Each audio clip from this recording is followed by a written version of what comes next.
Hi everyone, Aaron here for Zollotech, and if you've recently picked up an iPhone, whether that's the latest iPhones with the iPhone 15 Pro or 15 Pro Max, or maybe even an iPhone 14 or something older, I wanted to go over 10 plus essential iPhone 15 accessories, or really accessories that will work with anything.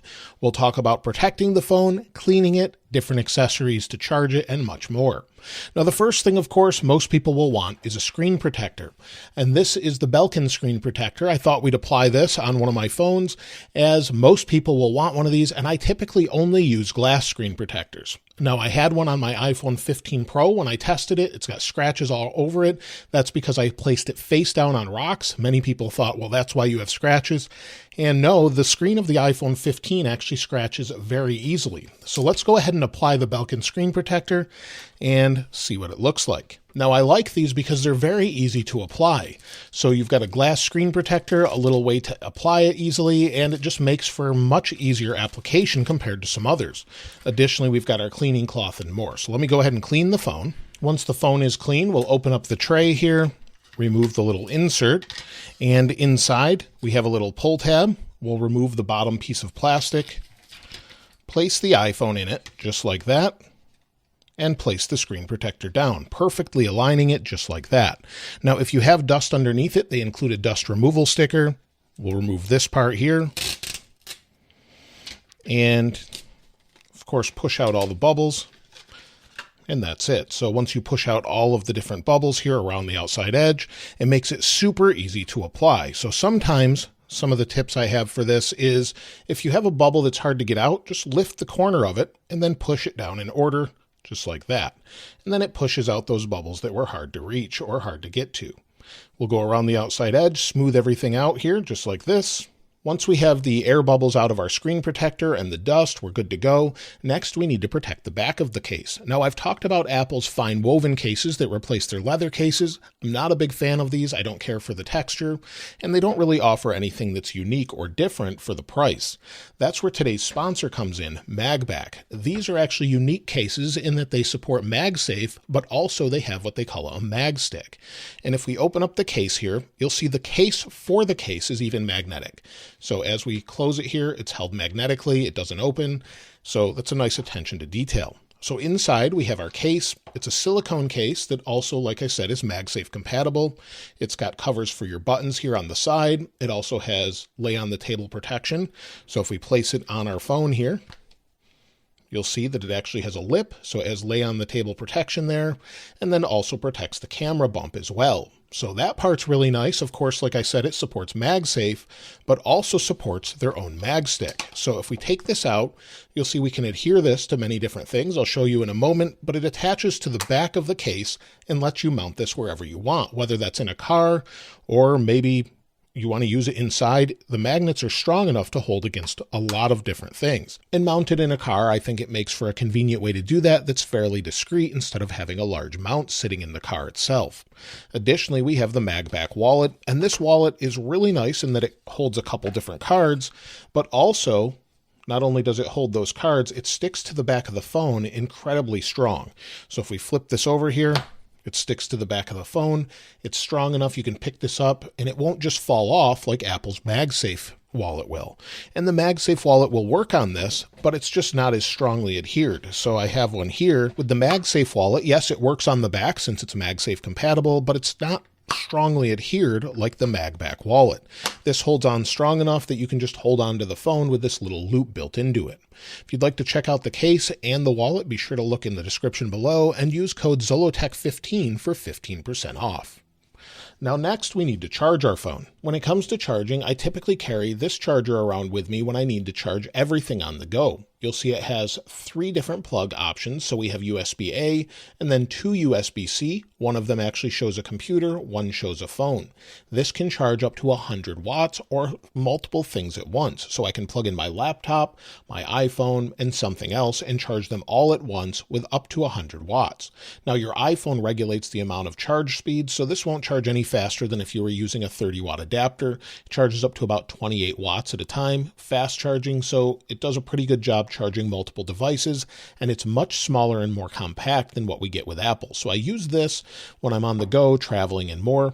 instead of bringing a big charger along with me. It charges everything at once.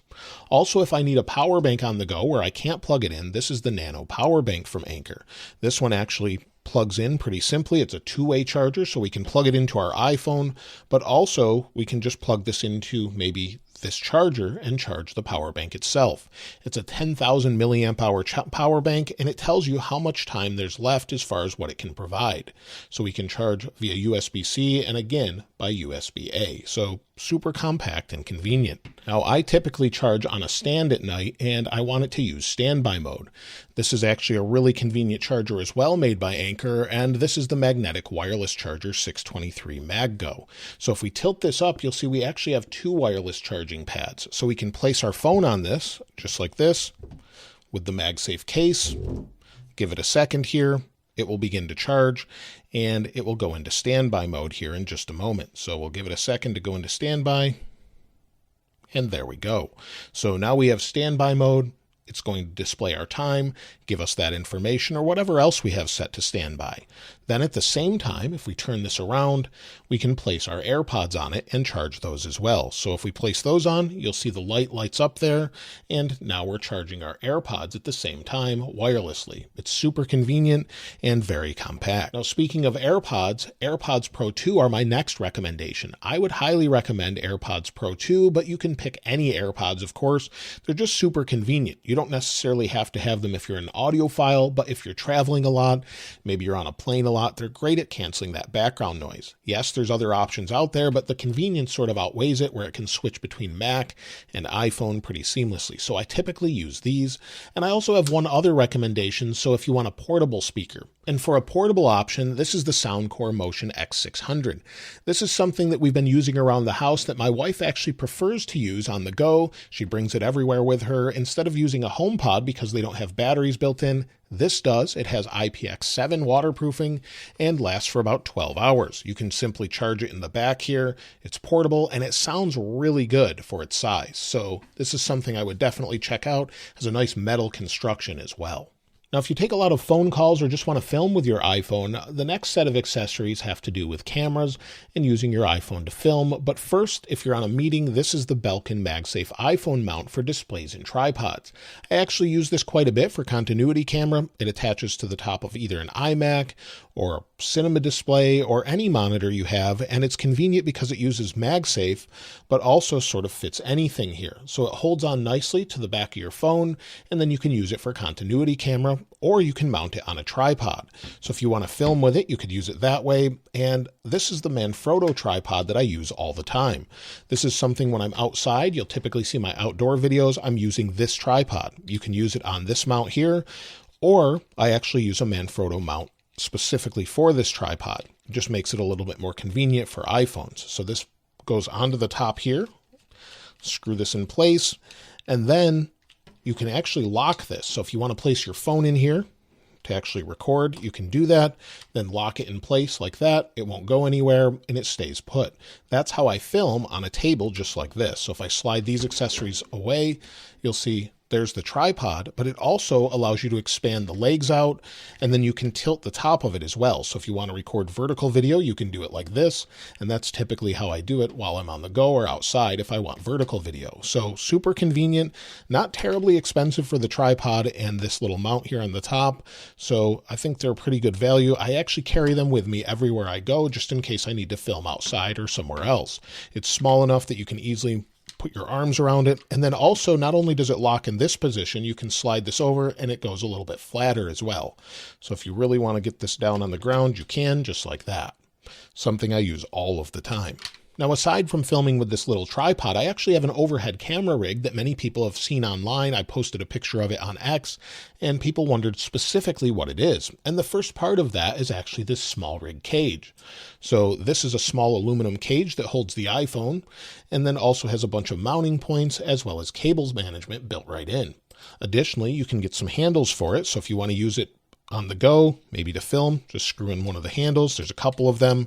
And then you also have some built-in tools that help you tighten things down if you want to do that. So you have a built-in Allen head that's actually just magnetically attaches. So it's really nice for a stable platform to film.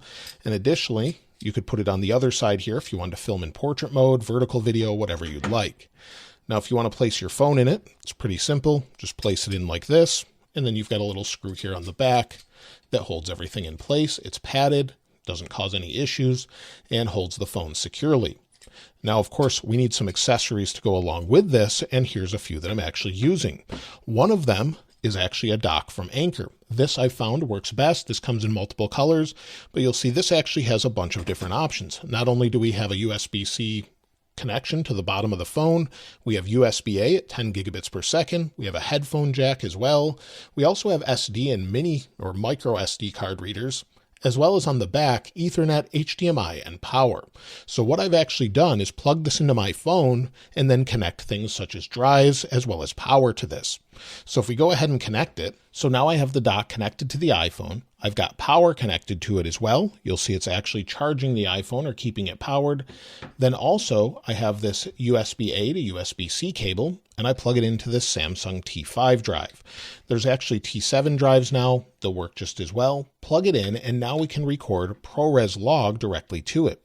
If you want to monitor through this, you can also use HDMI out. I'm using it on a monitor, and you'll see here that I have my camera set up. Let me switch to video, and then we'll switch to ProRes. And you'll see it says USB-C. It's fully ready to go this way, and then you can just attach it with different mounts here. Typically, I actually use a few different things. I'll use command strips to just attach it directly to this, and then attach this to an overhead camera rig. So take a look at what it looks like here with monitoring and everything else. You'll see how it looks, and that's actually the overall setup. So as long as you have power connected, you have HDMI out and everything else, you can use this as a full overhead rig when you're done filming. Disconnect the SSD, and you're good to go. Plug this into a computer, and then you can edit it. You could also edit directly on the iPhone as well, but that's the actual setup, of course, that I'm using. One thing I think that's essential for your iPhone if you're recording video regularly is some sort of external microphone. Whether that's a wired mic or this wireless mic, I would recommend something like this. I've been using this DJI mic that I really like when I'm outside. It has included wind blockers. I'll show you that in a moment, as well as the accessories you need, whether that's to connect to a camera or an iPhone, and then also to charge it, USB-A to USB-C, or even plug it into your computer. If we open it up here, you'll see we have our accessories. So it's all charged in this case, which is great. And then we have the receiver, but you don't necessarily need the receiver. I've actually used this without the receiver a few times as it records internally. As soon as you take this out, it records. It vibrates to let you know that it's recording. You also have status lights, but I've turned those off. And it has on the top here, you'll see we have a couple different options. So we have not only our controls, but we have a clip on the back, and it's also magnetic. So if you want to adhere it to maybe a shirt magnetically, you can. And then you can plug in via USB-C and get the files directly off this little piece of microphone as well.